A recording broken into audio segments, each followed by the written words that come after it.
Então, boa noite novamente. Vamos começar, então, agora falando de documentos operacionais. Essa parte do módulo é uma parte só para dar um contato, que vocês tenham um contato com alguns documentos. Eu fiz uma lista de documentos, os quais eu achei assim, interessantes para um operador novo ter mais contato, pegar e ler. Nós não vamos ler todos os documentos, vamos ler um documento só, mas isso vai ser mais à frente. Mas, por enquanto, eu vou fazer essa apresentação desses documentos, mostrar os documentos para vocês, essa lista. Vou enviar esses documentos depois atualizados, vou tentar buscar até outros documentos que eu acho necessários e vou enviar isso tudo para vocês. Isso tudo está no site do ONS. Por quê? Quando a gente entra no site do ONS, quem já teve a curiosidade, eu já dei o caminho para vocês, tem lá no WhatsApp, é uma infinidade de documentos. O próprio MPO, ele é muito grande, mas se você cair para os procedimentos de rede, aí a coisa fica maior ainda. Então, é muito documento. Então, o que nós tentamos passar para vocês são, assim, os documentos mais importantes e que seriam os documentos assim básicos para que você tenha uma noção inicial dos procedimentos do ONS, porque tem coisas que não adianta vocês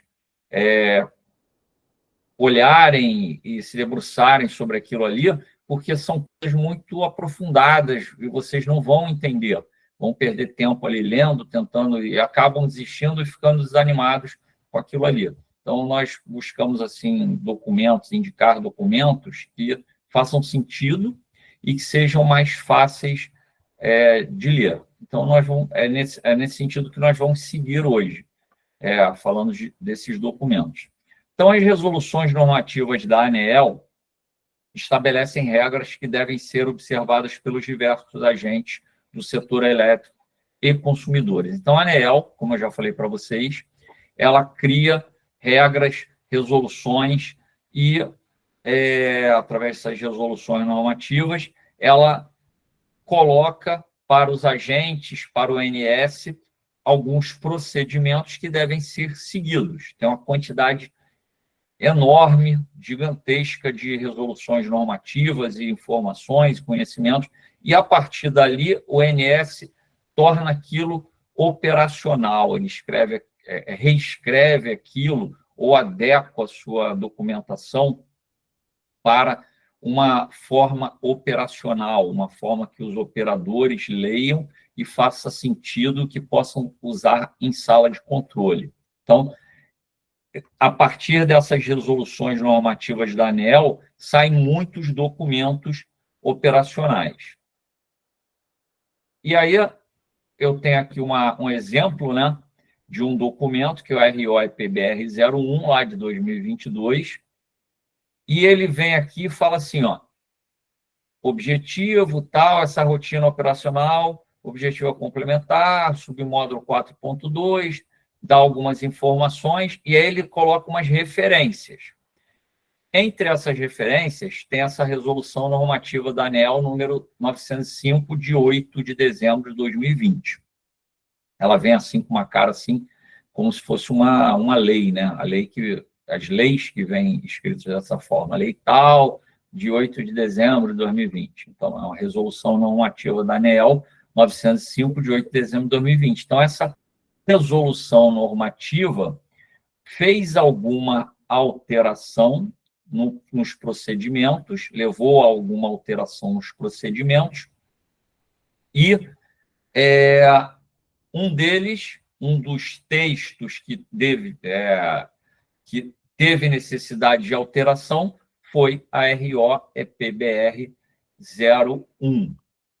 E aí, o que a Maria Carolina estava falando ontem é justamente isso aqui, você identificar o que é RO-EPBR 01, por que a sigla é essa aqui.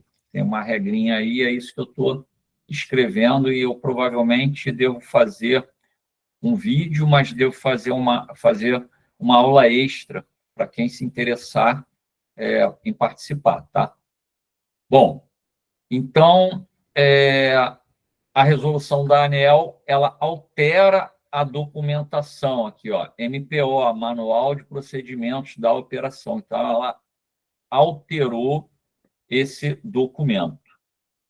Manual de Procedimentos da Operação, o MPO, é um conjunto de procedimentos que faz parte dos procedimentos de rede do ONS. Não vamos dar foco nos procedimentos de rede.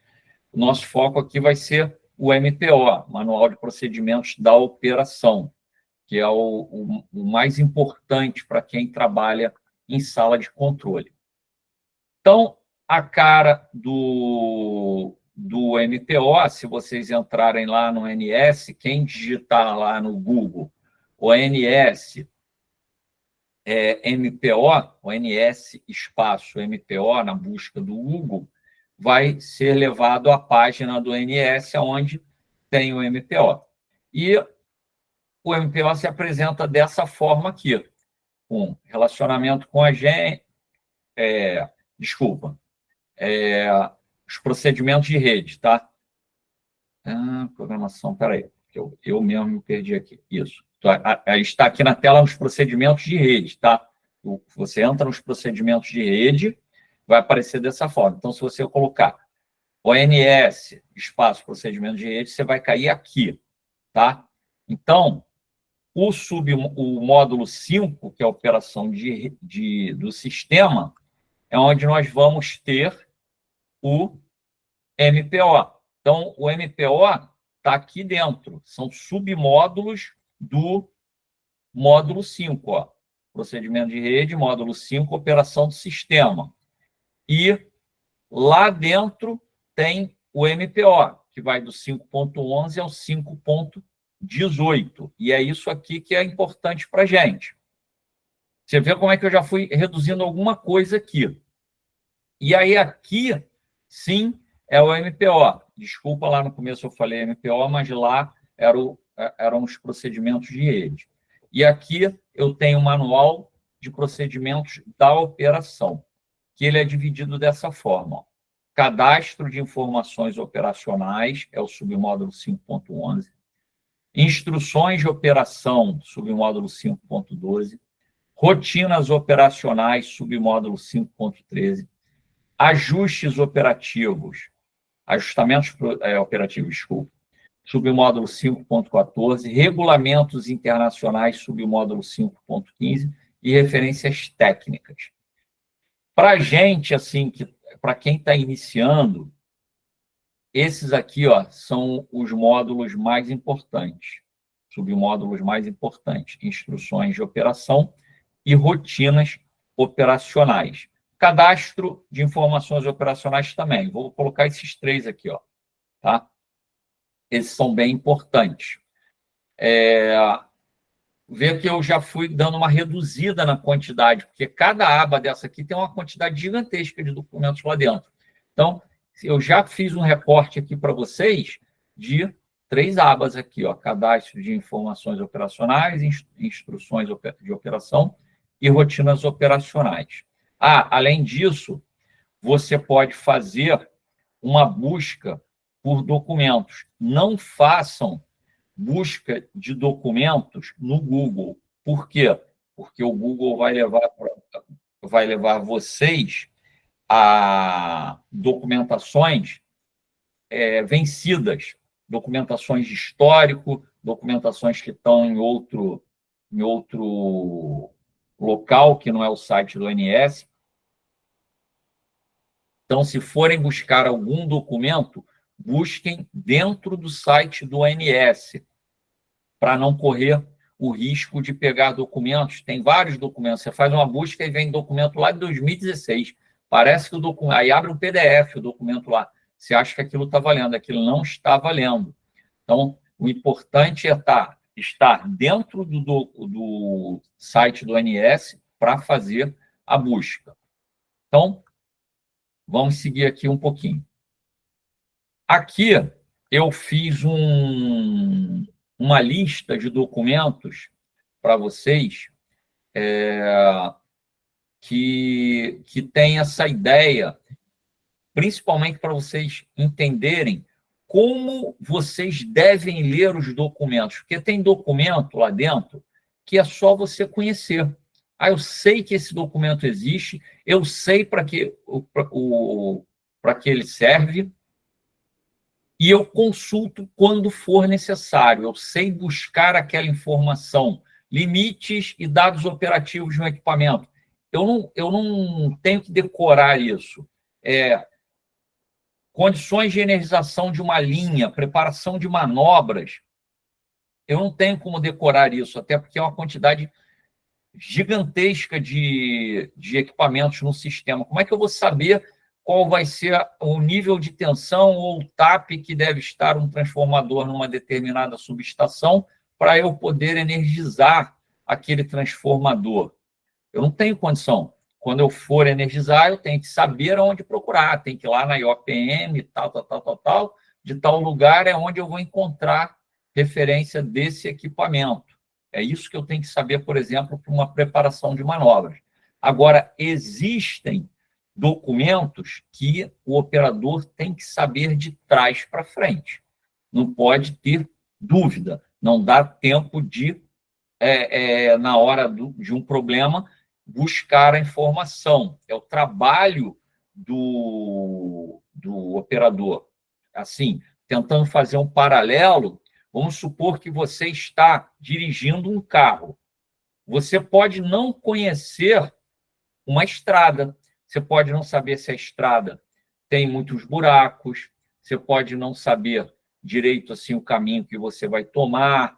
Hoje a gente já tem uma condição muito facilitada por conta do Waze, Google, seja lá o que você usar no seu carro, mas você já tem algumas facilidades. Mas mesmo assim, você pode desconhecer algumas informações de um percurso de carro. E você pode consultar. Você pode parar o carro, fazer uma consulta lá no Google, ou perguntar, dependendo. O Google não te diz se é um lugar de risco, se é um lugar onde tem milícia, se é um lugar onde tem tráfico. Ele não te diz isso, ele te manda para qualquer lugar. Então, às vezes, vai ser necessário você parar para perguntar, porque são muitos caminhos que você tem para percorrer. Então, esse é o tipo de conhecimento que você pode consultar e deve consultar. A mesma coisa na sala de controle. Agora, você tem que saber dirigir o carro. Você tem que saber entrar no carro, engatar uma marcha e sair com seu carro e dirigir no trânsito. Você não tem como consultar um manual para ver o que uma placa está informando a você. Se é uma placa informando que é proibido estacionar, você tem que saber. Se é uma placa dizendo que é contramão, você tem que saber. Não dá tempo de você consultar aquilo ali. Não tem condição de fazer isso. Isso faz parte do conhecimento do motorista, conhecimento prévio. Ele fez autoescola, ele fez prova e ele tem o conhecimento necessário para dirigir o carro. Então, essa é a diferença. Eu tenho algumas informações que eu não preciso saber de cabeça ali, mas eu tenho que saber aonde perguntar. Eu não posso parar num lugar perigosíssimo de noite para... Então, 5 caras andando no meio de uma rua deserta, eu vou parar ali para perguntar? Não é aquele caminho ali de pergunta que eu tenho que fazer. Eu tenho que parar num posto, tenho que parar num restaurante, algum lugar, se eu tiver que perguntar alguma coisa. A mesma coisa é com a instrução. Eu não posso ficar procurando um monte de documentos errados, perdido. Isso não dá para ser. Você vai perder tempo e, às vezes, o tempo é precioso. Então, falei tudo isso, pessoal, e vou tentar resumir aqui. Existem documentos que você tem que saber profundamente e você só vai com tem uma nova versão quando é atualizado e é bom que mesmo que ele não seja atualizado, você algumas vezes dá uma lida naquele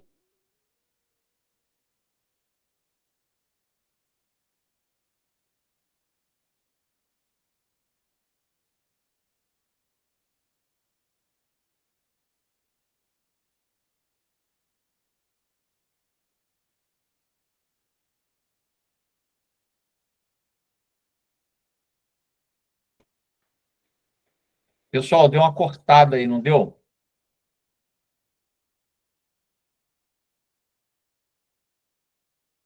Normalizou? Tem alguma coisa aqui na minha internet hoje aqui, não sei o que que é. Beleza.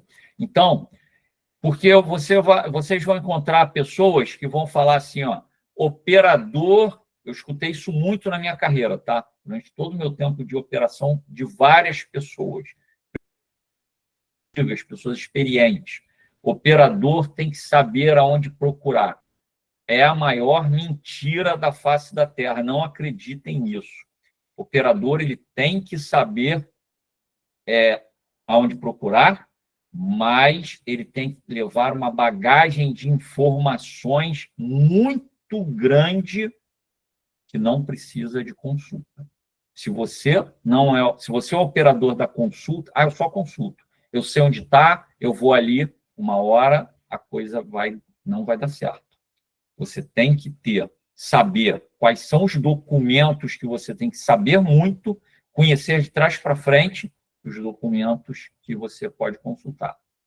Dito isso, pessoal, e está dado o recado, e esse é mais um daqueles recados importantíssimos para você, se você deseja ser um operador, entenda que existem esses dois tipos de documento. E foi pensando nisso que nós desenhamos essa tabelinha aqui, que eu vou, esse ano, tentar dar uma atualizada nela, mas, por enquanto, é essa aí que nós vamos falar, e vamos falar de alguns documentos. Por exemplo, cadastro de informações operacionais de dados de equipamentos.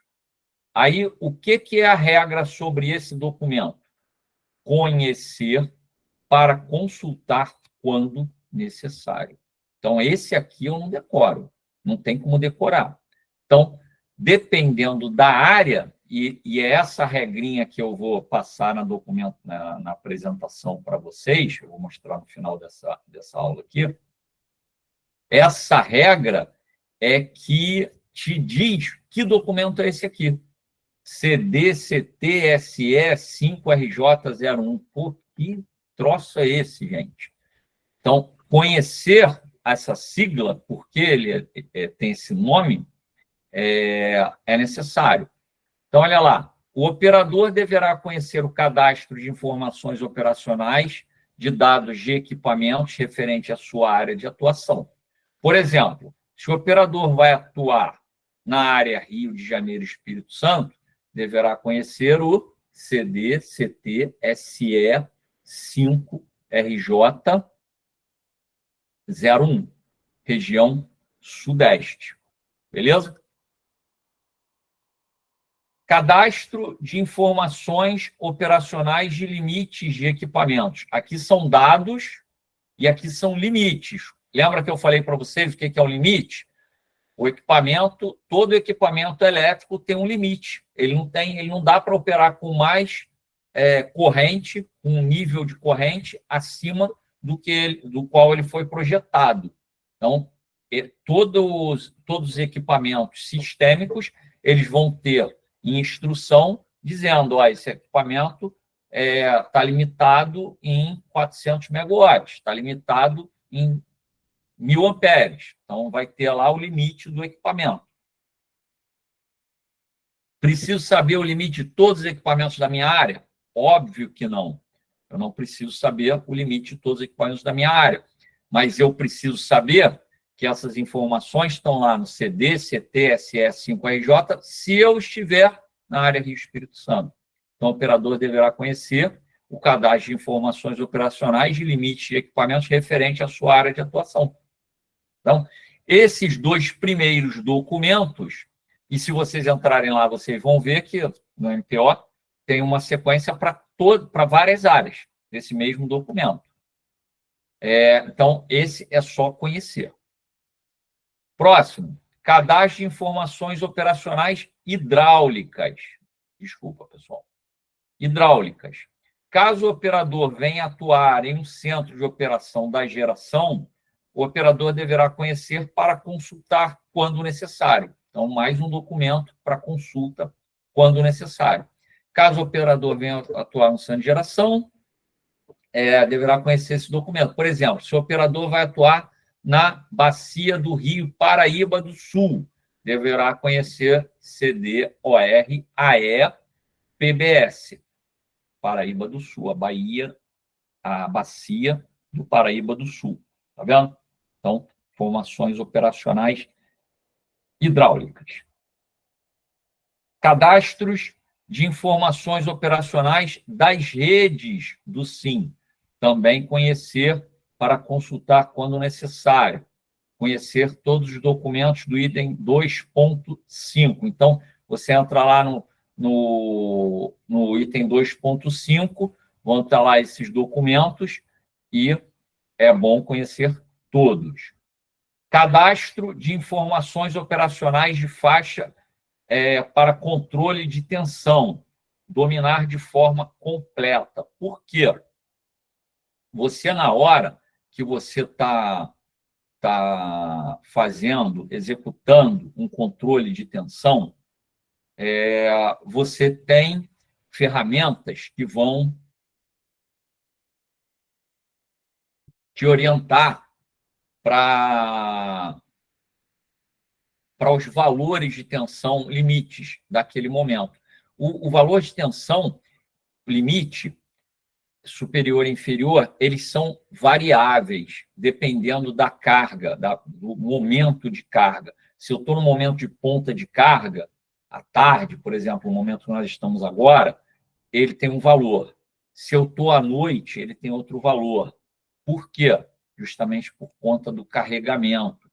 À noite, eu não posso ter uma tensão tão alta como eu tenho agora, porque o próprio sistema, se ocorrer alguma perturbação, inclusive, ele vai tender a ter problemas maiores se ele estiver acima do limite nos valores de tensão. E também fica inadequado entregar ao cliente um valor de tensão acima ou abaixo das faixas. Então, o operador tem que dominar esse cadastro, conhecer, e aí você fala assim, eu dominando isso eu controlo tensão? De forma alguma. Controle de tensão é uma das tarefas, talvez, mais complexas do dia a dia de um operador de sistema. Claro que na hora de uma perturbação existem tarefas muito mais complexas, mas no dia a dia, controlar a tensão do sistema depende do feeling da pessoa. Ela tem que sentir aquilo ali, ela tem que saber, ela tem que ir vendo. Quando eu ligo esse capacitor aqui, ele responde dessa forma. Se eu deixo a tensão cair muito e ligo ele não apresenta a mesma performance. Então, você vai sentindo aquilo ali, o sistema, no dia a dia, vai trabalhando, vai vendo, vai percebendo a área de atuação daquele equipamento, quando ele é ligado, a área de influência daquele equipamento, e aí você vai se tornando um bom controlador de tensão, que não é fácil ser um bom controlador de tensão. Eu vi poucos que controlavam muito bem a tensão. Controlar bem a tensão quer dizer que eu ligo equipamentos no momento certo e não fico desligando eles de novo à toa. Eu consigo, quando inicia a hora de ponta, eu começo a ligar os capacitores, consigo manter a tensão no nível adequado sem que ela extrapole o limite da faixa e não fico desligando capacitor em hora de ponta. Não se desliga capacitor em hora de ponta. Desligar capacitor, eu estou dando um exemplo, tá? Não estou falando, teve uma contingência, alguém desligou o capacitor na hora de ponta, pode acontecer. Agora, no normal, uma pessoa que sabe controlar a tensão, ela não vai desligar um capacitor em hora de ponta, que é a hora de entrada de capacitor. Mas ela também não vai esperar a tensão afundar tanto que qualquer capacitor que ela sair ligando também não vai fazer diferença. Ela tem que buscar um equilíbrio para manter a faixa de tensão, ir ligando os capacitores no momento certo para manter a faixa de tensão dentro do valor adequado, sem precisar tornar a desligar o capacitor. Da mesma forma, um bom controlador de tensão não fica toda hora mexendo num TAP de transformador. Um TAP de transformador é para você fazer um ajuste fino no momento específico do controle de tensão e parou.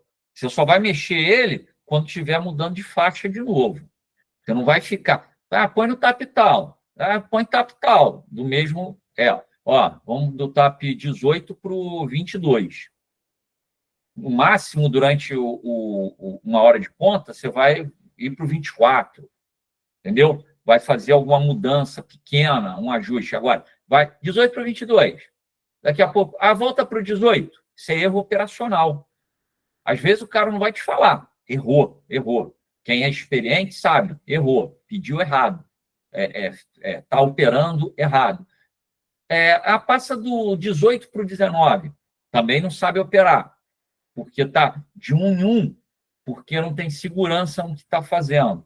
Então, controlar tensão, pessoal, eu também não vou ficar criticando aqui, fazendo crítica de operação de controle de tensão, mas eu só estou dando uma ideia para vocês de como é complexo controlar a tensão. Então, não é lendo esse documento que vocês vão passar a controlar a tensão, de forma alguma. Controlar a tensão é igual perturbação. Experiência, é tempo. Não adianta só ler. Tem parte psicológica também envolvida, tem várias coisas envolvidas além do papel. Então, o operador deverá conhecer cadastro de informações operacionais, faz controle de tensão, referente à sua área de atuação, por exemplo, se operar a área Rio de Janeiro e Espírito Santo, dou sempre, obviamente, é a minha área de atuação, então eu dou sempre esse exemplo. Deve conhecer CD, CT, SE 5RJ 03. Controle da transmissão. Então, a gente vai falar agora de operação normal. O que é operação normal? São as informações de quando está tudo funcionando normalmente. Não tem perturbação, não tem atuação de esquema, é um controle de transmissão, eu estou ali operando normalmente. Então, você vai ter que conhecer esse documento para consultar quando necessário. Esse é um nível de conhecimento para o operador um pouco mais experiente, que já consegue tomar algumas decisões, e o operador deverá conhecer essa instrução da sua área. Por exemplo, se o operador vai atuar na área Rio de Janeiro e Espírito Santo, IO, ON, SE 5RJ. Beleza? Então, esse é um tipo de documento que é para um operador um pouco mais experiente, mas é um documento que fala da operação da transmissão ali, do controle do dia a dia, quando está tudo funcionando. Controle da transmissão ainda, esquemas especiais. A área de esquemas especiais, para quem gosta de lógica, para quem gosta de montar quebra-cabeça, para quem gosta de programar no computador, essa instrução de esquema, as instruções de esquemas especiais, elas são assim muito legais de ler. Pessoa que gosta de lógica, de raciocinar sobre como é que é feito isso, por que acontece, é muito legal ler esse documento. Então, esse documento, vou falar um pouquinho dele já. Você deve conhecer para consultar. Não dá para você decorar todos os esquemas, a atuação de todos os esquemas. São muitos esquemas. Esse é um nível de conhecimento também para o operador um pouco mais experiente. O importante aqui é entender a lógica de funcionamento de um esquema especial e saber explicar a atuação de cada um deles. De novo, a gente vem para filosofia. O operador deverá conhecer a instrução de operação de esquemas especiais referente à sua área. Área Rio seria IO, EE, SE 5RJ. Então, olha lá. Vou falar um pouquinho desse tipo de instrução. Falar um pouquinho, não da instrução, mas o que é um esquema especial. Voltaremos nisso mais à frente, mas só para vocês não ficarem perdidos, porque isso é uma coisa bastante importante, bastante comum. Se alguém, numa entrevista, pergunta, sabe o que é um esquema especial? Um esquema especial, gente, é muito simples. Ele tem vários tipos eles têm vários tipos de esquemas especiais. Contudo, existe uma lógica básica, onde cada esquema vai ter uma variação, mas a lógica é a mesma. O que, a grosso modo, um esquema especial é?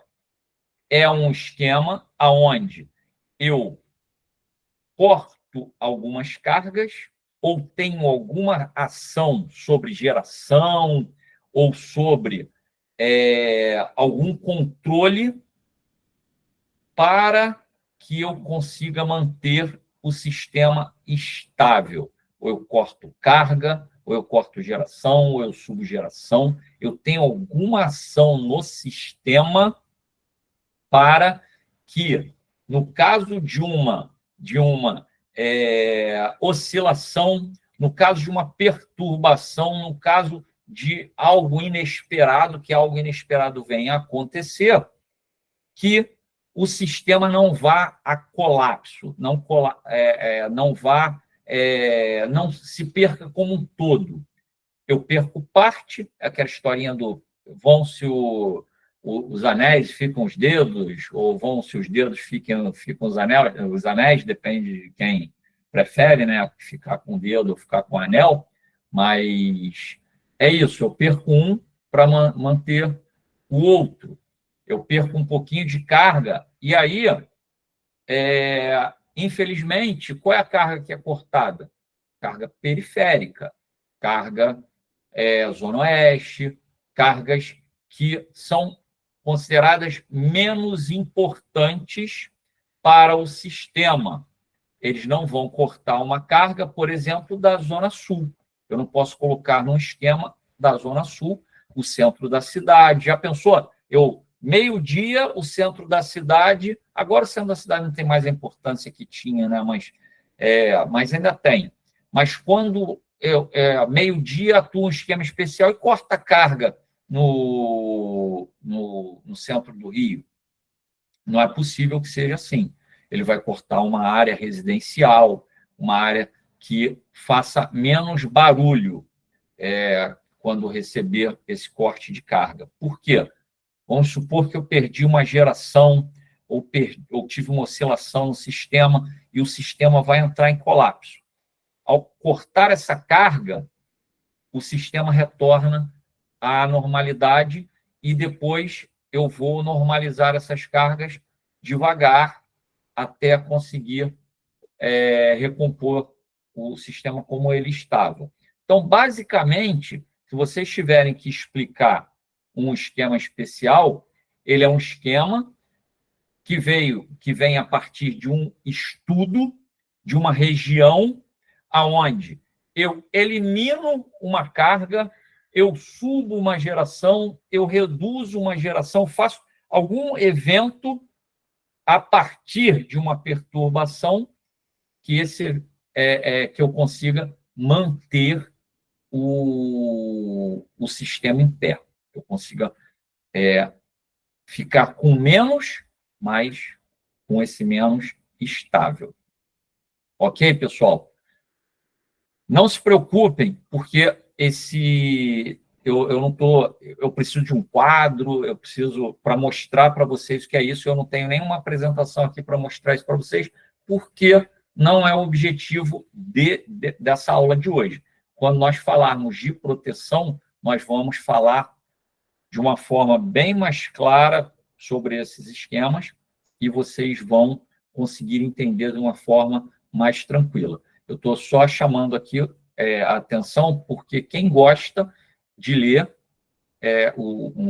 sobre isso, dá uma olhadinha lá, procura lá no site do ANS, olha lá, porque é legal para caramba de ler, e com essa ideia que eu dei aqui, já vai ser um caminhozinho, assim, uma orientaçãozinha para a leitura. Então, continuamos a falar do controle de transmissão. Temos três documentos aqui, né? Três grupos de documentos no controle de transmissão. são eles. A operação normal, aqui, ó, ON. Esquemas especiais, aqui, ó, e preparação de manobras, aqui, ó, PM. Então, olha lá, respondendo, começando a falar um pouquinho do que eu vou falar lá no final, IO, é uma IO, tá? E quando essa IO se refere a controle de transmissão, ela segue essa regra. IO, instrução de operação, aí ele vem com traço. ON. Então, essa IO para o controle de transmissão, ela pode ser operação normal, esquemas especiais ou preparação de manobras. Ah, pode ser controle, pode ser, por exemplo, recomposição de rede, RR. Não pode ser. Ela só pode ser, se ela é controle da transmissão, ela vai ser uma IO-ON, uma IO-EE ou uma IO-PM. Isso tem uma tabelinha lá numa instrução do NS. Aí, na sequência, ela vem com esse SE aqui.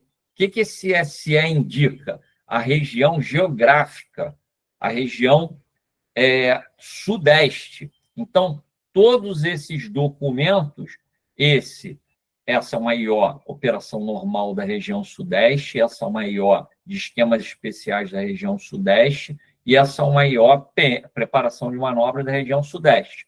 Ora, isso não é suficiente, porque na região sudeste também tem outras IOs de operação normal, tem outras IOs de esquemas especiais e tem outras IOs de preparação de manobras na região sudeste. Então, tem que complementar uma região elétrica, 5RJ, que é o 500 da área Rio. 500 da área Rio. Então, essa é a leitura desse documento. É o maior de esquemas especiais da região sudeste do 500kV do Rio de Janeiro. Conseguiram entender a lógica do documento? Como é que se lê um documento do NS? É só lógica, tá? Eu não estou... A regra é complexa, é gigante. Eu estou desde manhã, acordei de manhã cedo com o que a Maria Carolina me falou lá na cabeça, sentei no computador, estou sentado no computador até agora, escrevendo isso aí. Só parei para almoçar. É bastante complexo no início. No início, eu até quase desisti. Comecei a ler, falei, cara, isso aqui é meio enguiçado. Comecei a achar que tinha umas inconsistências no início. Depois eu fui percebendo que eu não estava entendendo. E aí chegou uma hora que escrevi um monte de papel aqui, risquei aqui. Depois saí com a apresentação. Agora estou navegando por mares tranquilos na apresentação. Entendi bastante a lógica da coisa. Então, vamos seguir. Então, a gente falou aqui da controle da transmissão. Então, hoje vocês já sabem que para controle da transmissão, tudo que for controle da transmissão, eu vou conhecer para consultar esses documentos aqui. Eu não tenho que saber perfeitamente isso aqui, mas eu tenho que saber aonde está. Se o cara falar assim, se eu tiver um esquema especial, onde é que eu procuro um esquema especial para a área Rio de Janeiro 500kV? Aí tem que vir na tua cabeça. É uma IO, porque esquemas especiais estão dentro de uma IO. O Rio de Janeiro fica na região sudeste, então tem que pensar, IO, qual é o tipo de documento, esquema especial, região sudeste e, por fim, a região elétrica. Então, eu monto na cabeça, IO, EE, SE, 5RJ. É difícil? Pra caramba, mas isso é exercício. Isso é uso, é leitura, saber qual é o documento, e aí você acaba nem precisando saber isso aqui, pensando desse jeito que eu estou explicando para vocês, mas no começo é uma forma de você caminhar. Na prática, ao final, você vai ser... IOS, S5RJ é onde estão os esquemas especiais da Rio de Janeiro, Espírito Santo, 500kV. Tá? Então, esses são os 3 tipos de documento dentro de controle da transmissão. Agora, a gente vai passar para controle da geração. Em controle da geração, eu tenho que, caso o operador venha atuar no centro da geração, deverá dominar de forma completa esse documento. Então, caso ele esteja num centro de operação, ele deve ver o submódulo lá, a IO deste submódulo. Então, o controle de geração tem que conhecer. Operação em contingência. Olha a regra aqui, ó. Já deu para vocês sacarem?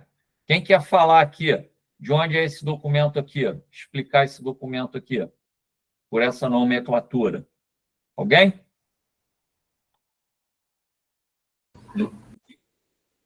Vamos lá, Sandra. Começou comigo.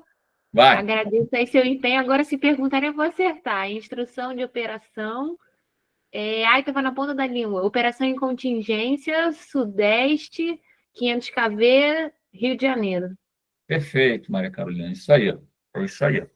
Então, quando você começar a estudar isso, ler, vai ficar bem mais claro. Até porque ninguém vai fazer uma pergunta. Tem uns nomes absurdos, tá? Que não fazem sentido nenhum. E que você tem que conhecer outras coisas, porque, por enquanto, eu só estou em IO. Tem outros documentos e tem outras regras. Essa é a regra para IO, tá? Beleza, obrigado, Maria Carolina. Então, operação em contingência. O que é uma operação em contingência? É quando acontece alguma perturbação. Ele vai te falar como operar o sistema diante de uma contingência. Então, de novo, conhecer para consultar quando necessário, porque você não vai ter que ficar decorando toda a operação. Ah, perdeu uma linha de 500 kV, que tem uma determinada importância, tem uma sequência de coisas. Quando acontecer, você só tem que saber que tem que ir nessa instrução e buscar o que fazer nesse momento. Como operar o sistema com esse equipamento fora. Então, a operação em contingência não é a recomposição do sistema. Esse equipamento não volta, como eu opero o sistema sem esse equipamento? Vou subir geração em algum lugar? Vou ligar capacitor em outro? Vou ligar reator em outro? Vou fazer alguma coisa? Vou limitar algum valor de potência em algum transformador? Então, tem lá as regras na operação de contingência. Então, o operador deverá conhecer essa instrução, se trabalhar na área Rio de Janeiro do Espírito Santo, e OCSE 5RJ é um dos documentos. Recomposição de rede. Agora a gente já está falando recomposição da rede, né? Então, ele vem aqui. Eu vou falar de algumas aqui e depois vou falar de outra aqui. Tá? Mas as duas não está errado, não. Tá? Recomposição de rede e recomposição de rede. Então, recomposição da rede, dominar de forma completa. Isso aqui vai entrar como recomposição da área, recomposição fluente, recomposição coordenada, corredores de recomposição. Também, você, como operador novo, você não vai sair recompondo a fase fluente, não vai recompor perdas múltiplas, complexas. Você não vão jogar isso no teu colo. Mas, com o tempo, isso vai fazer parte do seu cotidiano. E aí, vou fazer um parênteses aqui, porque eu lembrei de uma coisa que eu sempre falo para o pessoal novo, que tinha um amigo meu falecido, trabalhou comigo, muita coisa que eu sei, eu aprendi com ele, e ele falava assim para mim, eu ia falar assim, pô, me explica isso aqui. Aí ele falava assim, é dúvida ou dívida? O operador, ele vive esse dilema. Você entra novo numa companhia, você vai aprendendo algumas coisas. No início, você pode ter todas as dúvidas da sua vida. As pessoas, no geral, vão ter até a boa vontade de te explicar.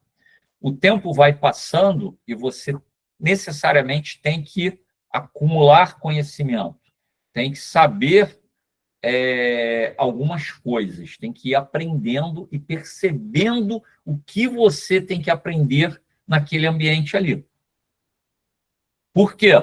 Porque senão vira dívida.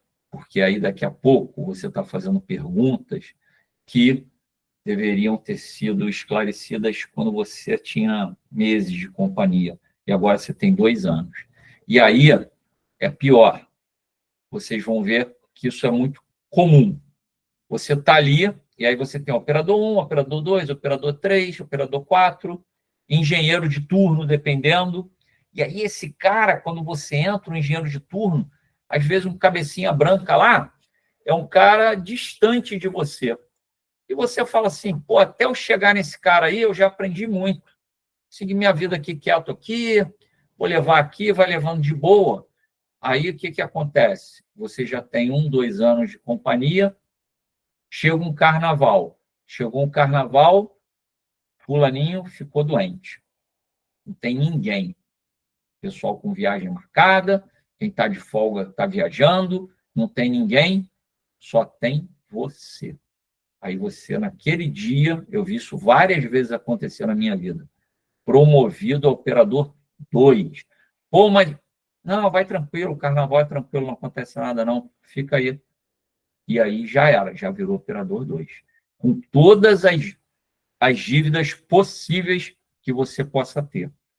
Então, quando você está lá, sou operador, vamos supor que a empresa tem operador 3 e depois um engenheiro de turno. Aí você é operador 3, terminou a tua engenharia, está todo pimpão lá, beleza, tal, mas não está muito firme de operador 3, não. Passou um tempinho de operador, está pouco tempo de operador 3. De novo, carnaval chegando aí, ficou doente.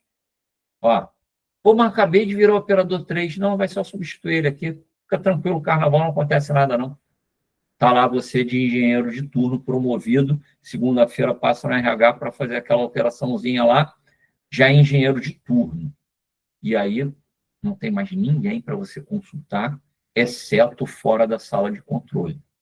E se você não sanou todas as dívidas até esse momento, a conta vai chegar. E vai chegar mesmo. E aí espero que não chegue como a morte de alguém, um acidente, uma parcela variável gigantesca, algo que vai te deixar muito chateado na sua vida. Então, o operador, ele tem que ter o time.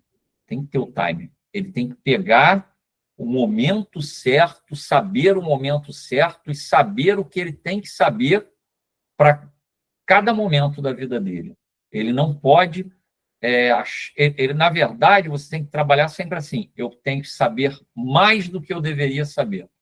Se você funciona dessa forma, fica tranquilo, você vai se dar bem. Se você lê relatório todo dia, se você está lendo sempre mensagem de operação, se você lê as instruções de operação, se você lê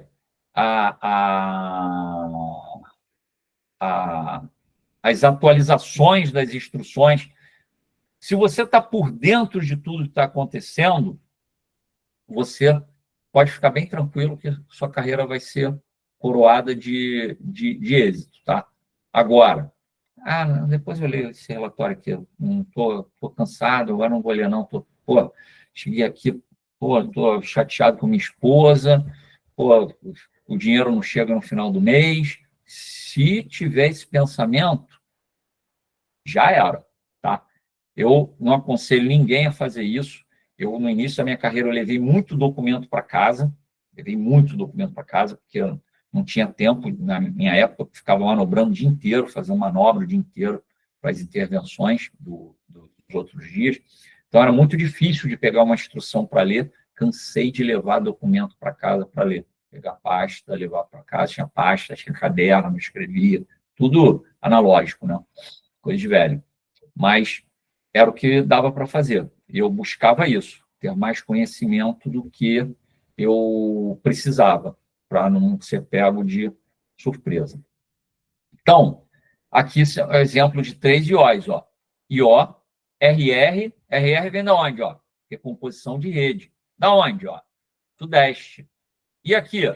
Alguém arrisca o que é isso aqui? Difícil, né? Já fugiu daquela lógica.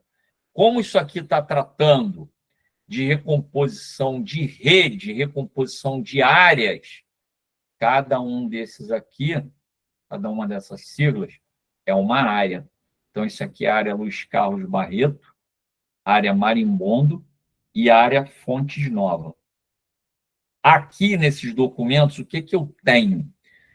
Eu tenho a fase fluente e algumas recomposições alternativas. Vamos supor, ele manda eu ligar um determinado transformador na fase fluente. Opa, esse transformador está sob manutenção. Ele, na própria instrução, ele já te dá uma alternativa. Essa linha deu problema, não está sob manutenção, ou não liga. Ele já te dá algumas linhas alternativas. E assim vai. Mas, no geral, a parte central dessas 3 instruções que eu estou mostrando para vocês é um corredor. O que é uma área de recomposição fluente?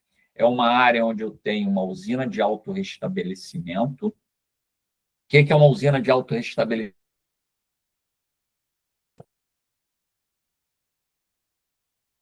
Usina que eu preciso de um terciário, preciso de alguma coisa que venha de outra fonte para alimentar.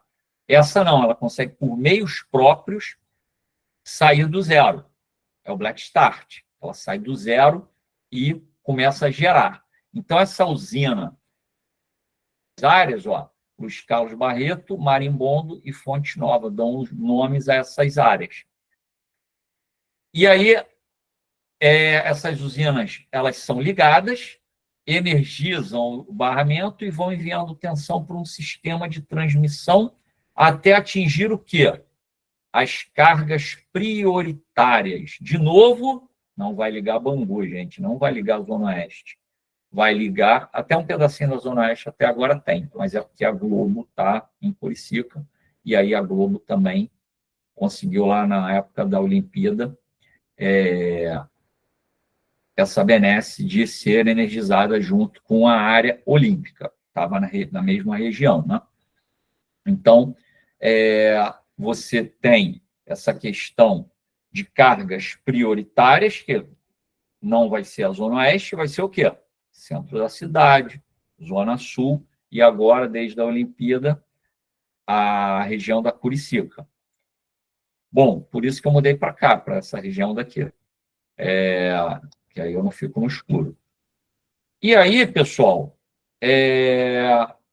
você tem, para cada uma dessas instruções, você tem um corredor. Uma sai de Marimbondo, uma sai lá de Minas, da usina Luiz Carlos Barreto, e uma sai de Fonte Nova e Nilo Peçanha, usinas da Light.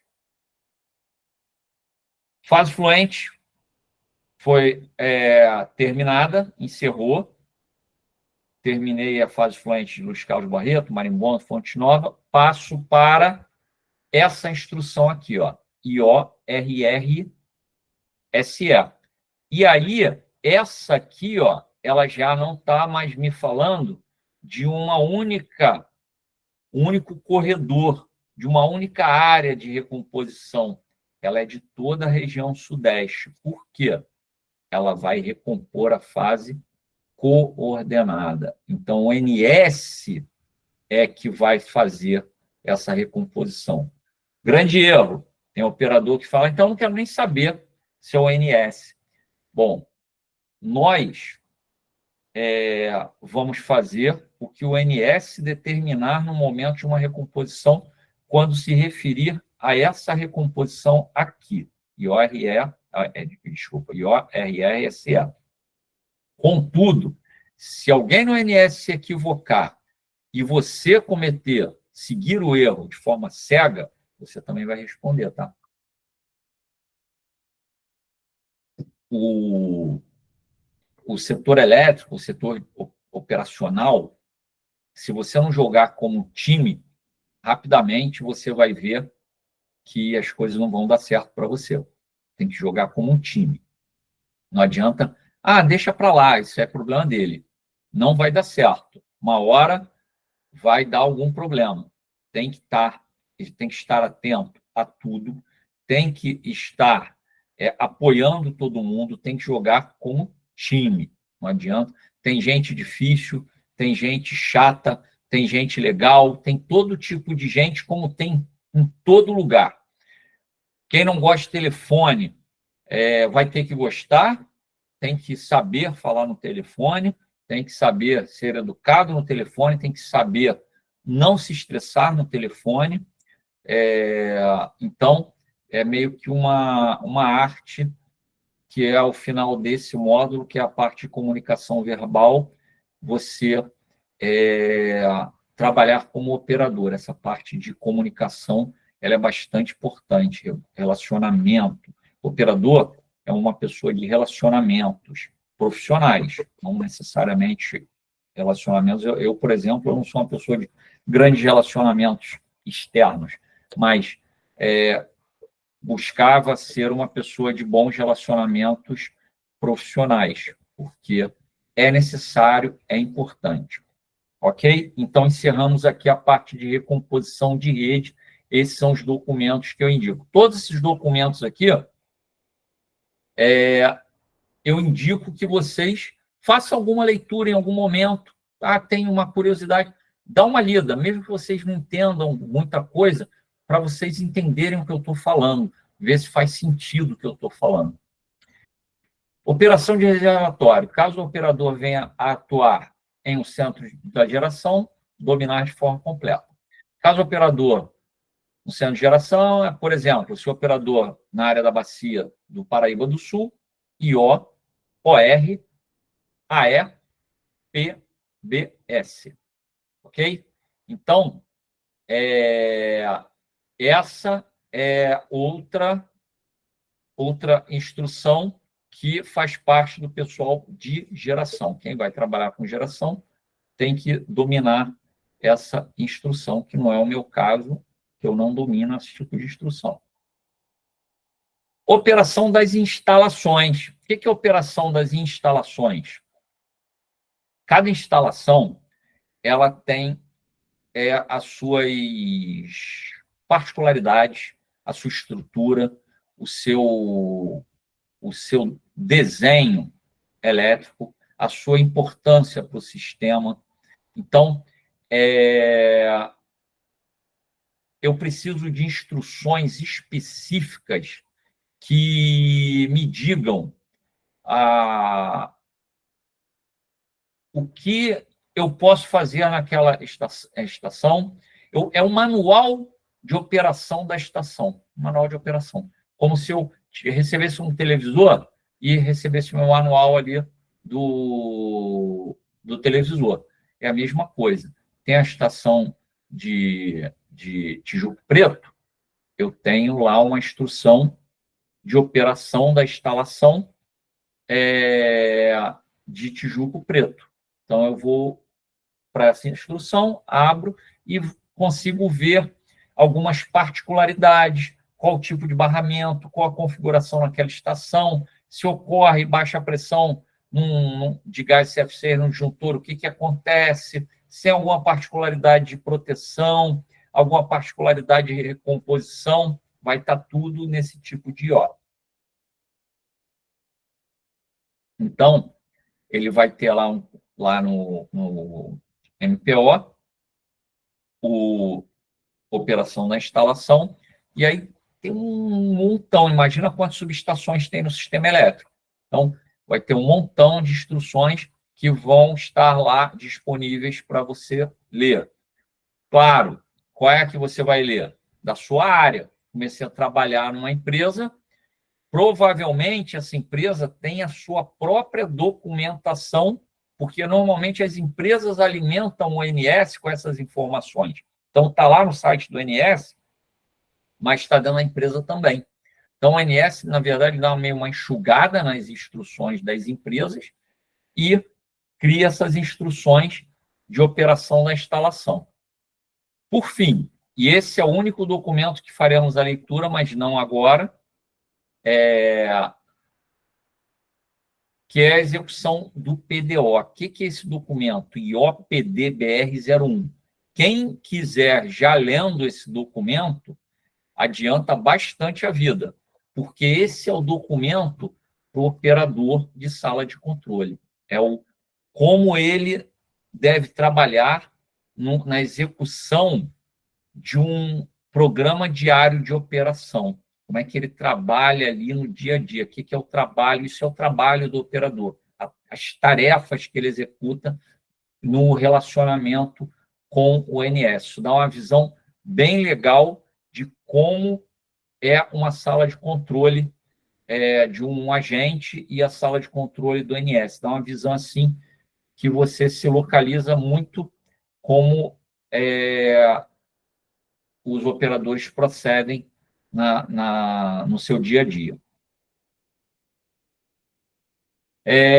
Agora a gente está no 5.12, tá? Agora passamos para o 5.13. Rotinas gerais. Conhecer de modo informativo. O operador deverá conhecer o módulo de modo informativo ROMP BR-03 e 04, que são capacitação e habilitação de operadores do sistema. Isso aqui é geral. Então, são rotinas que não tem mais aquela questão por área, são gerais. Então, aqui, capacitação e habilitação de operadores. Alguém me fez essa pergunta sobre certificação. Então, isso vai estar descrito, critérios para certificação, algumas informações, tá? Ainda em rotinas gerais, dominar de forma completa, o operador deverá conhecer de forma completa RORD-BR-01, critérios para definição das redes do ONS. Rotinas gerais, dominar de forma completa, o operador deverá conhecer de forma completa ROBR-01, ROBR-02, 03, relacionamento operacional. Rotinas da pré-operação. Na sala de controle, a gente não tem, muitas vezes, uma noção do que acontece na pré-operação, na pós-operação. A sala de controle está no meio das duas. Eu tenho a pré, preparando tudo, fazendo todos os estudos, preparando manobras, preparando documentação, conferindo tudo para enviar para a sala de controle para que aquilo seja executado em tempo real no dia previsto.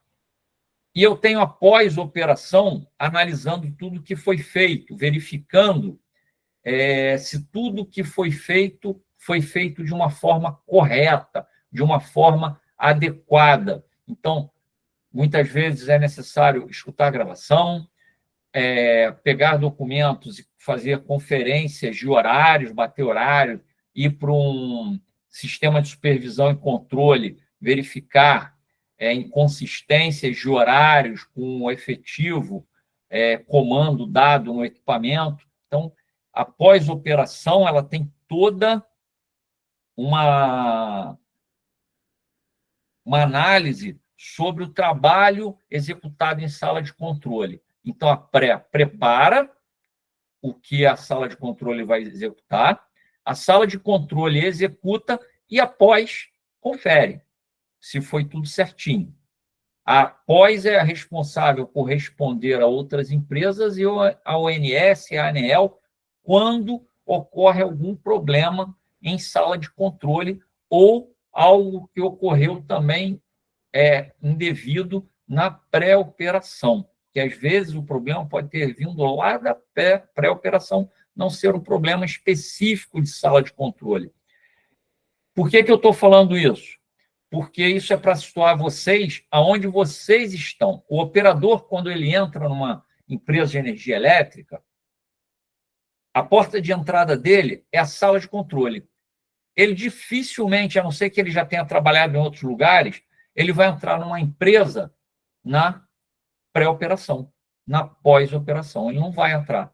Ele precisa ganhar experiência no tempo real, ter uma carreira no tempo real, se mostrar capaz de executar certas tarefas e desejar sair do turno para ir para o horário comercial, como pré ou pós. É esse o primeiro salto, e é o salto que eu vislumbro mais adequado para um operador, porque, de novo, eu fiquei muito tempo na operação do sistema elétrico. Contudo, fiquei pouco tempo no turno. Eu fiquei só 7 anos em turno. É muito pouco, principalmente para a época quando eu saí do turno. Só saía do turno, tinha que ter no mínimo 15 anos. No mínimo 15 anos para sair do turno. Eu saí com 7. Porque eu sou gênio? Não. Algumas condições específicas me levaram a sair do turno mais cedo. Não foi nada de doença, nada disso. Foi questões da empresa mesmo. A empresa me convidou a ir para exercer algumas funções no horário comercial. Mas o normal é que os operadores que mais se destacam, os operadores que têm uma visão mais adequada de uma pré, de uma pós, que eles saiam de turno. Então, esse é o primeiro, assim, a forma mais fácil de você sair do turno. Se você almeja sair do turno, você deve buscar estudar os documentos da pré-operação, entender a pré-operação, ter bom relacionamento com a pré-operação, e aconselho que seja a pré-operação melhor do que a pós, porque a pré tem mais a ver com o trabalho do dia a dia. A pós, muitas vezes, tem uma questão política, questão de relacionamento, questões mais chatinhas.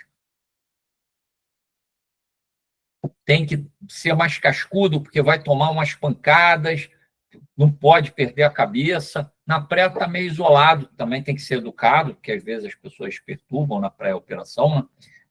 Às vezes tem uns arranca-rabos aí, mas no geral você fica menos exposto numa pré-operação nesse sentido. A pré-operação, ela é um tempo real com muito tempo. Eu tenho tempo para analisar, eu tenho tempo para ver a manobra, tenho tempo para conferir, eu posso conferir, só faço em maior quantidade de documentos. É uma quantidade muito maior de documentos, mas é um trabalho que eu particularmente gosto muito. E aí, é isso que eu estou tentando contextualizar para vocês. Você está no turno, entrou no turno, faça a sua engenharia e busque uma pré-operação. Busque estudar os documentos da pré-operação. Por isso, ele está aqui. Por quê? E agora eu volto para cá, para os documentos, porque é importante você entender o que passa o pessoal da pré para preparar o documento para você. Você entender que não é um negócio que aparece do nada. É um negócio que tem uma lógica. Tanto é que quando eu falei para vocês lá, qual era o nome do documento lá atrás? IOPDBR-01, que é a execução do PDO. Agora o que eu vou falar o primeiro aqui, elaboração do PDO. Então, lá atrás eu falei da execução, lá no tempo real, e aqui eu estou falando da preparação, da documentação das tarefas que serão executadas em tempo real. Então, se você só vê o trabalho de sala de controle, não entende o que está acontecendo antes, chegou o documento aqui, eu executo, chegou, eu executo, chegou, eu executo. Quanto tempo demorou para esse documento ser elaborado? Quais foram as pessoas que foram consultadas? Como é que se deu esse processo todo? Isso, no início, pode parecer algo desnecessário, mas com o tempo, se você deseja sair do turno, esse é um caminho muito legal. Ler uma instrução dessa aqui, que é PBR-01, PBR-02, e ter esse tipo de conhecimento. Rotinas de pré-operação ainda. Caso o operador venha atuar em um centro de operação da geração, deverá dominar de forma completa. Aí já é a operação hidráulica. Então, RO-OR-BR-01, RO-OR-BR-02. São 2 documentos também de geração. Pessoal, então, só esses documentos aí. Eu falo só, não estou debochando, não, porque é muito pouco documento em relação ao que tem lá dentro do MPO, ou do manual todo, né? Do procedimento de rede todo. Então, é uma quantidade pequena de documento, vale a leitura dos exemplos que eu dei para ter uma noção. É papel pra caramba, bastante papel, mas, de novo, essa é a vida do operador. Ler, ler, ler e ler. Não tem nada fora da leitura, tá? É ler, saber ler, não é só, eu leio aqui, dou uma lidinha, não é aquela leitura de ler notícia, que nem o pessoal lê notícia hoje. O pessoal lê notícia, só lê a chamada, né? Aí muitas vezes fica por aí falando um monte de besteira, que só leu a chamada. Tem que ler mesmo. Abrir o documento, sentar, ler, até um dia que está mais calmo, dar uma leitura. Não consegui ler no trabalho, leva para casa, cara. Vai lendo, vai dando um jeito de ter uma leitura dos documentos. Começa dos mais... Pega dica de operador mais antigo, que é importante. Vocês têm que levar em consideração que eu não conheço os documentos.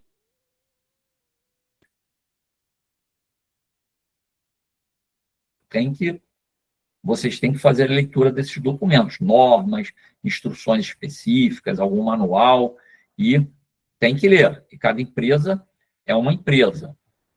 O que a empresa falar que você tem que ler, tem que ler. Bom, então vamos falar um pouco da faixa de tensão.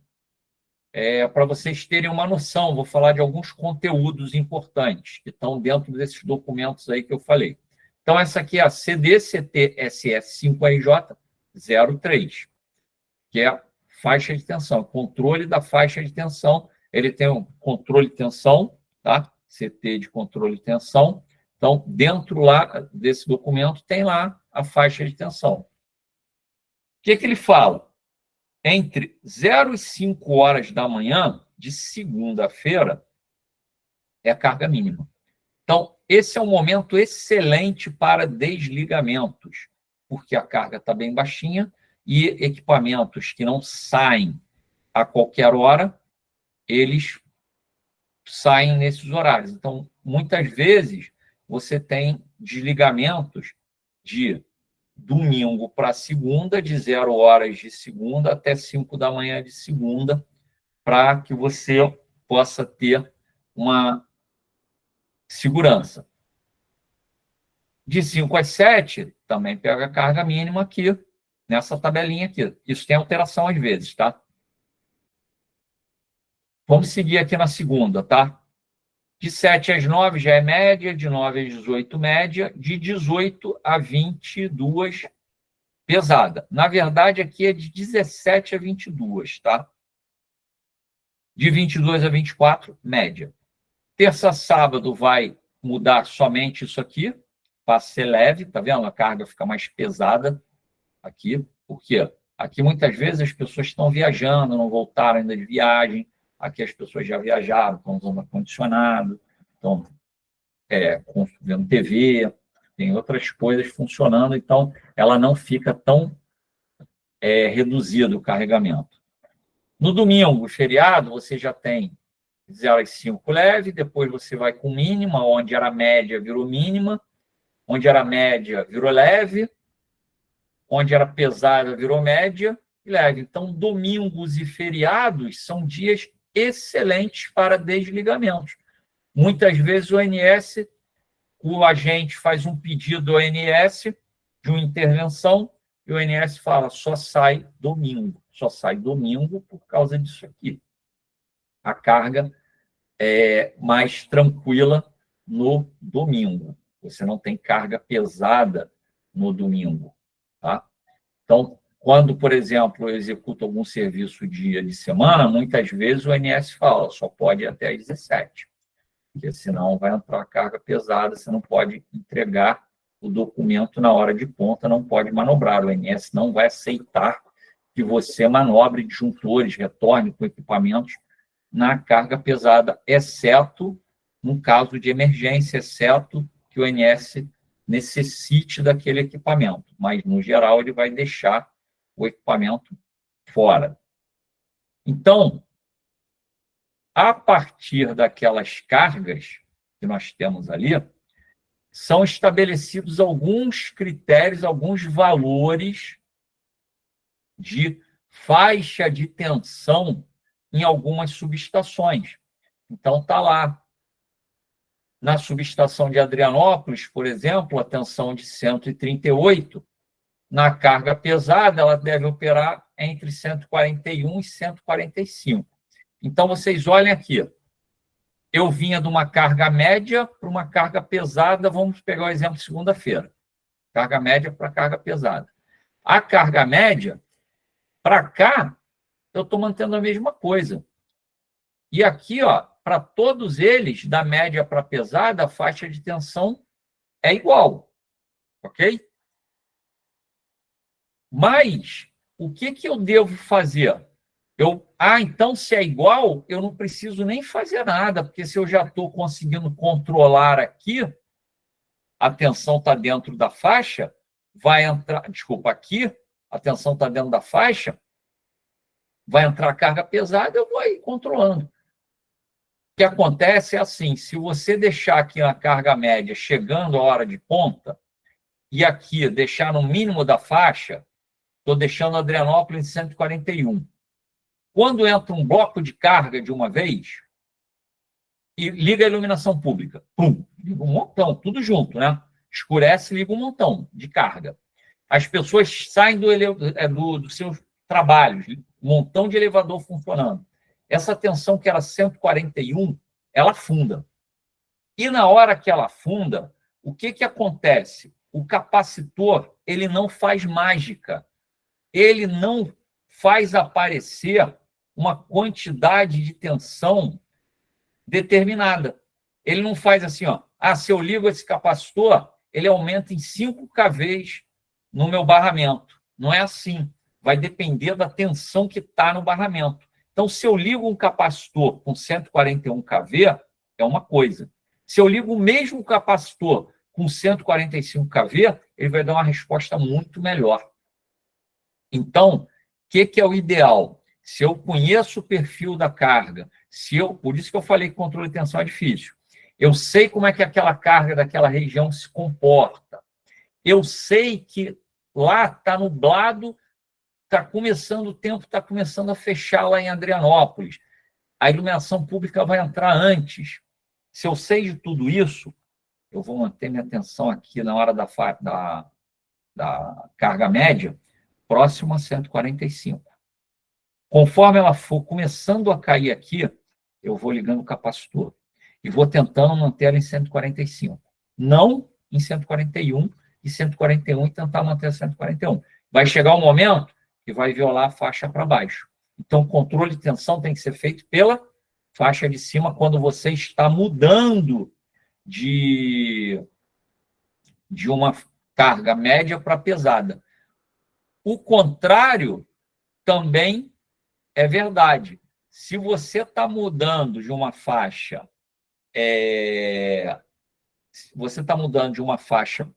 uma carga pesada para uma carga leve, também não é adequado você ficar deixando violar para cima os valores sem desligar os capacitores, sem ligar os reatores. Então, o contrário também é verdade.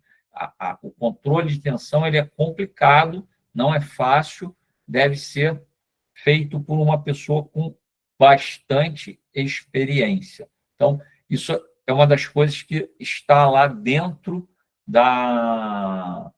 dessas instruções. Mas olha só, lá no sistema de supervisão tem as faixas. Claro, no dia a dia você vai operar ali pelas faixas. Agora, de vez em quando dá uma consultada lá, ver se as faixas estão certinhas, porque às vezes o cara não muda no sistema de supervisão. Aí sabe o que vai acontecer? Você vai operar errado. E aí o cara vai falar assim, que tu operou nessa faixa de tensão? Ah, porque o sistema estava mostrando lá que estava dentro da faixa. Mas está errado. O sistema está errado. Por que você não olhou aí, ó? Você não olhou aí, ó, não? A primeira coisa que vamos te falar. Ah, mas deixaram o sistema errado. Já chamei a atenção de quem deixou o sistema errado. Agora estou chamando sua atenção. Entendeu? Por quê? Porque você tem que conhecer a instrução de operação. Não tem que se garantir em um sistema computacional, que pode estar uma informação incorreta. Tá? É esse o motivo de você, de vez em quando, dar uma olhada. Não estou fazendo nada. Deixa eu conferir se as faixas aqui estão legais, aqui as principais valores de tensão estão batendo lá com a tabelinha. Tá? Esse é um exemplo. IORRSE mar, recomposição da área de marimbondo. Recomposição do sistema, só para relembrar aqui, tá, pessoal? Estou pontuando algumas instruções daquelas. Recomposição do sistema elétrico de forma segura e ágil só será possível se o operador do sistema elétrico dominar os procedimentos descritos nas documentações pertinentes. Etapas de recomposição diária. Fase fluente, fase coordenada. Então, aqui, ó, vamos ver o que é fase fluente. Tudo que está em azul. Então, o que é uma fase fluente? É aquilo que eu falei para vocês. Sincronizo tantas máquinas, sincronizo 5 máquinas em marimbondo. Envio tensão para Araraquara, Poços de Caldas, Itajubá 3, Cachoeira Paulista, Adrianópolis para Grajaú, Grajaú para São José, para Jacarepaguá. Jacarepaguá envia tensão para Santa Cruz. Santa Cruz para Angra e Angra para a usina de Angra. Essa primeira parte desse cabeçalho aí é a coisa mais importante a se fazer em uma recomposição fluente, talvez, do país. Porque a usina de Angra é uma carga prioritária. Ela não pode ficar sem serviço auxiliar. Ela tem várias fontes de serviço auxiliar, mas ela não pode ficar sem fonte de serviço auxiliar. Então, a principal tarefa de um operador que trabalhe na área Rio de Janeiro e Espírito Santo, no caso de um blackout, é colocar tensão na carga prioritária, usina térmica de Angra, Álvaro Alberto. Tá? Usina termonuclear Álvaro Alberto, Angra. Então, essa é o objetivo principal e é essa sequenciazinha aqui. Tem outro caminho, tá? Mas esse é o caminho mais desejado. O que mais que tem para fazer aqui, ó? SLD Campista, Baipendi, Barra, Botafogo, Carne. Tudo isso aqui é carga prioritária, tá? Tudo isso aqui é a carga prioritária que será alimentada em Marimbondo. Isso aqui vem de Jacarepaguá e Grajaú. São as fontes de alimentação dessas cargas aqui de baixo. Ah, e o amarelo aí? O amarelo é fase coordenada, o laranja. Campinas, Chico Preto, Resende, Macaé, Campos, Vitória, Usina de Furnas, Campos, Cachoeiro Itapemirim, Pitanga, Ouro Preto 2, Viana e por aí vai, é a carga, recomposição coordenada. Então, isso aqui só vai ser coordenado pelo ONS, beleza? Só o ONS que vai meter a mão aí para fazer quando o operador os agentes de transmissão falarem para ele, ó, terminei a fase fluente na estação tal. Aí o ONS começa a trabalhar na fase coordenada. Então, essa é a diferença. Isso é um exemplo de marimbondo, essa tabelinha. Todas as instruções de recomposição diária começam com essa tabelinha aqui para você saber o que é fase fluente e o que é fase coordenada naquela região. Então, mais um conhecimento, um exemplo de conhecimento que você tem que ter. Eu preciso saber quais são. Isso acaba sabendo, tá? Na cabeça, às vezes lá no sistema computacional tem essa informação, mas eu preciso saber quais são as estações de fase fluente, você acaba sabendo. Mas, se não souber, tem que saber que na recomposição diária tem uma tabelinha lá logo no início que te diz o que é a fase fluente, o que é a fase coordenada. E esse é um exemplo da área de recomposição marimbondo. Então, isso aqui, ó, tudo que está amarelo aqui, ele vai seguir esse corredorzão, ó, marimbondo 2, Araraquara, Poços, Itajubá. Aqui está recompondo a Cachoeira Paulista, Terminal Rio, aí envia atenção de Terminal Rio para Adrianópolis, aí Adrianópolis pode receber atenção também de Luiz Carlos Barreto, mas se não receber, envia atenção para Grajaú, envia atenção para São José. Grajaú sai alimentando um monte de carga e envia atenção também para Jacarepaguá. Jacarepaguá, se ele não recebeu tensão de Cascadura, ele pode pegar essa tensão de Grajaú e enviar para Santa Cruz envia para Angra, e Angra para usina termonuclear de Angra 1 e 2. Aqui é o fluxo da Light, que são as usinas da Light, ele pode enviar tanto para Grajaú como para Jacarepaguá. Quem chegar primeiro aqui é que liga primeiro, senão o outro não liga. Beleza? Então, isso aqui é uma ideia de como é uma recomposição fluente. O que é o ideal? Saber isso de cabeça. Ah, mas lá na minha empresa tem um esqueminha lá que dá tudo direitinho. Vai mostrando onde é que eu ligo, onde é que eu não ligo. Gente, sistema de computação falha. Já contei para vocês, eu acho, da história lá do cara, nos últimos dias de companhia dele, eu peguei uma perturbação grande, ele foi lá, queria ver se não tinha nenhum disjuntor desarmado, desligou nosso sistema de supervisão, manobramos no escuro. Então, falhas acontecem, confiem no seu conhecimento. Isso aqui não ocupa espaço nenhum na cabeça de vocês. Isso aqui, ó, eu sei de cabeça, eu sei fazer essa recomposição, acho que eu nunca vou esquecer uma sequência dessa. Então, é algo que é possível, não há demais, não tem nenhum bicho de 7 cabeças. É desenho. Desenhar, tentar lembrar, e desenhando, compara com desenho, e por aí vai. E aí, pessoal, tem a parte escrita. Tem isso, que é a parte desenhada, e tem a parte escrita. Então, numa instrução de recomposição, nós temos uma sequência dizendo, lá em marimbondo, o que faz? Sincroniza 5 máquinas, e por aí vai um monte de informações que não é tão simples como eu falei para vocês, e essas informações, obviamente, você não tem que estar gravado na cabeça. Você vai pegar um PDF, vai pegar uma instrução no papel, e vai... Só que tem que saber o escopo geral. Não dá para saber, isso é marimbondo ou Itaipu que eu tenho que ligar? Marimbondo ou sei lá, não sei nem o nome da usina. Entendeu? Não pode. Tem que saber, é marimbondo. A área é marimbondo, vou sincronizar 5 máquinas marimbondo. Então, o básico, o grosso, o esqueleto da coisa, você tem que saber.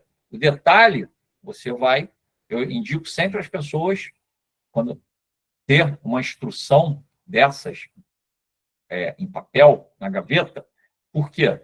Porque durante a perturbação, você pode ir riscando, você pode ir anotando, você pode ir botando horário, você pode ir fazendo coisas que não dá para fazer muitas vezes no sistema computacional. Você leva para um chefe de turno, você tem uma mobilidade com papel que o sistema computacional não dá.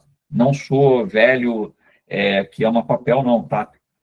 É só porque eu não sou a favor de tecnologias desnecessárias. Às vezes as pessoas vêm e colocam assim, isso aqui é bom. Por quê? Não, porque é computacional, é melhor. Muitas vezes o papel é melhor. Vocês já devem ter escutado aquelas histórias do cara que tinha que anotar, fazer uma anotação num avião. Cada um conta uma história, né? Num avião, alguma coisa, ou até embaixo d'água. e aí o cara ficava projetando aquele monte de caneta com pressão, que dava pressão para manter a tinta pressurizada, para ele poder escrever de cabeça para baixo, escrever embaixo d'água. Aí chegou lá o estagiário e falou assim, pô, escreve com lápis, né?